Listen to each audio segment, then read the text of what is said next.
YouTube? Checking back in with you. I hope you enjoyed the beater video yesterday. That was something I've wanted to do for a long time, and I thought it came out really good. That kind of gave me a laugh, even though I made it. So hope you enjoyed it. Anyway, I've got coyote updates, coyote swap updates for today, but it's been like a super crazy week. It basically started me smashing my trusty iPhone 7, and basically with, you know, the Instagram, the Twitter, the YouTube, the Facebook, the website, the emails and stuff like that I have to manage for my company, I live on this phone. And as you can see, it's not doing anything. It's dead. I've got it warrantied out, so I'm waiting on my new phone, my warranty phone. They're going to send me probably like a refurb or something. And then I can be back on the grid. In the meantime, I'm reduced to going back to the Stone Age with my daughter's old iPhone 5C, which my SIM card wouldn't work in it. And so I have no internet service, so I'm using Wi-Fi, and it's slow as crap, and there's something wrong with the memory, so I can't like save pictures to it. So if you follow me on Instagram and you notice the page is like really quiet, it's because I got technology issues. So, oh well. But, you know, it's one of those where I'm still getting the video content up. You know, we use the other cameras and stuff like that. So, yeah, I wanted to give you a coyote swap update. And I do have an update, so here we go. Alright guys, so let's get back to that coyote swap. Let's flash back to Saturday. If you saw the video, we went and picked up the motor at this place with hundreds of F-150s. It was crazy. If you haven't checked out that video, stop by and look at that. It's a pretty cool place. But anyway, fast forward to Sunday night. I'm sitting here with my wife. We're watching some football, chilling back. And I get a text message from my buddy Jeremy. The motor is out at Dover's garage, Jeremy's garage, because that's where we're going to do the swap. He's got plenty of room, lift, all that good stuff. And anyway, so Sunday night, get this text message, and it says, hey, give me a call when you get a second.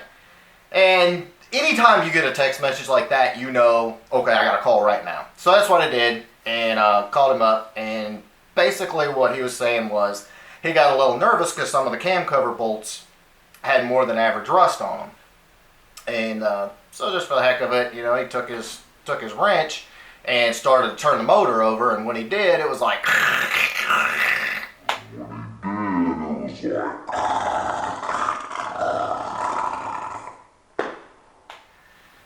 so he pulled a spark plug, looked in the cylinder, and basically there's rust in the cylinders, meaning the engine somehow got water in it. Long story short, the motor is junk, and we have to drop back and punt, and that's going to set us back not a lot, but a little bit. So that was a little frustrating, but you know, it's one of those things where we're just going to keep going, and it is what it is. So basically the story goes, the engine harness caught fire and melted a hole in the intake, and when they were putting out the fire, somehow some water got in the cylinder and took the motor out. They didn't know this, obviously. They replaced the intake, put a brand new throttle body on it, and thought the motor was good to go, but unfortunately it's not. So I'm probably thinking at this point you're wondering why I'm not freaking out, and I'll tell you the reason why I'm not freaking out. Okay, so the reason that I'm not freaking out, this guy, as you could see in the last video, had a ton of engines, like probably 20, and so I'm not concerned about that. We know him really well. My buddy Jeremy's bought a ton of motors from him, so we're not concerned whatsoever. All we're going to have to do is just take the other motor back, pick up another motor. He's got some that are in trucks that are wrecked that, you know, we can start them up and listen to them and all that just to make sure, but it's not a big deal. Now, if we were buying from an individual, that would be another story, because you can really easily get scammed in a deal like this, and then basically you have no recourse as far as getting your money back, getting another engine, something like that. So what I wanted to do today in this video is cover a couple of things that you can do just to add a little bit of insurance to make sure you don't get scammed.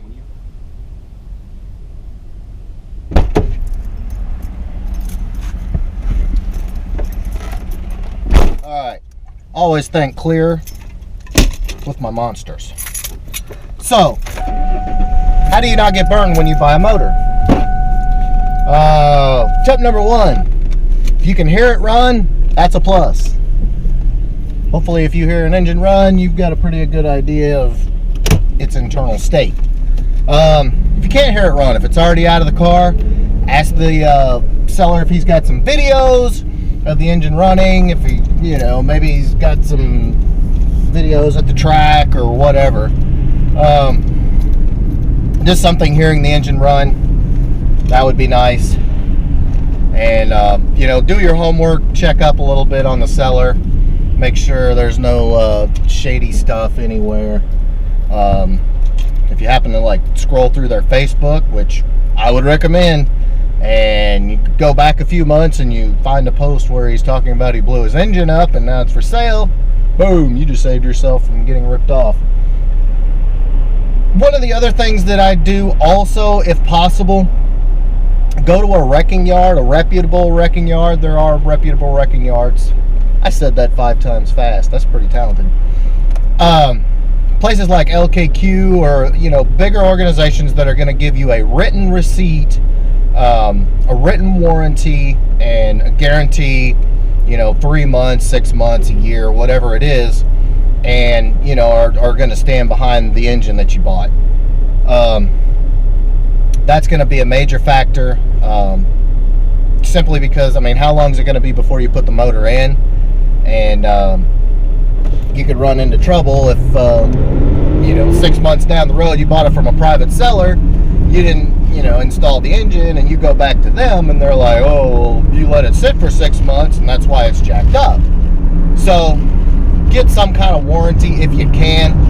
If you can't, if you are going through a private seller, I personally would go through PayPal, because you've got seller protection in there, you've got buyer protection in there, and it'd be that one time that you don't do it is when you need it. So if you can do the transaction over PayPal, I definitely recommend that too. And then just, use common sense when you're looking at the engine. If the engine's nasty, if he doesn't want to turn it over or makes excuses about having tools, which you should bring some tools, anything like that, he starts acting sketchy when you want to check the oil or pull a spark plug, something like that, just run far away. Buying an engine's a big deal. If you don't feel comfortable, a whole lot of information that could be helpful in determining whether or not the state of the engine is worth buying, then take somebody with you who does. And there's no shame in saying, hey, you know more than I do about cars, and could you come with me and look at this engine? Most of your buddies be more than happy to do that, and probably feel flattered. But definitely protect yourself. Always make sure that when you do a transaction like that, you get something in writing that says, the engine's healthy, it was sold for this amount on this day. I know it might seem kind of dorky to, show up with paperwork, hey, will you sign this? But if you get the motor home and it's junk and you just spent $3,500 or whatever you spent on it, pretty sure you'll be glad you did. So anyway, that's pretty much the state of the Coyote swap. I'm still getting parts together. We've got to find another engine. Gonna go back to the same place, obviously. Just got to get one that doesn't have water in the cylinders. And, figure out when we're going to take this thing apart. But like I said, I'm going to have daily updates for you. 5 days a week, sometimes maybe 6 or 7. I'm going to have videos for you. And we're going to go through everything that you need to make this happen on your own. And if you have any questions, drop them down in the comments section, and I'll be glad to answer them. Also, don't forget, coming up tomorrow, I'm going to pick the subscriber giveaway winner, and that's where you get the hat, or you get the hat and you can choose either a t-shirt or a hoodie. It's just my way of saying thank you for subscribing. And if you would, share the channel, share the videos, leave me some comments, tell me what you think. Always trying to improve. I've got some new equipment coming, like I said, and going to get the editing skills up and get the sound better, stuff like that. So, like I said, I'm committed to this 100%, and I'm going to make this the best channel as I possibly can, and I can't do it without your input and your support. So, thank you very much, and again, if there's anything you want to see, shoot me a message. Follow us on Instagram, Facebook. Twitter, all that good stuff. And check out the website. Tons more content there. And see you tomorrow.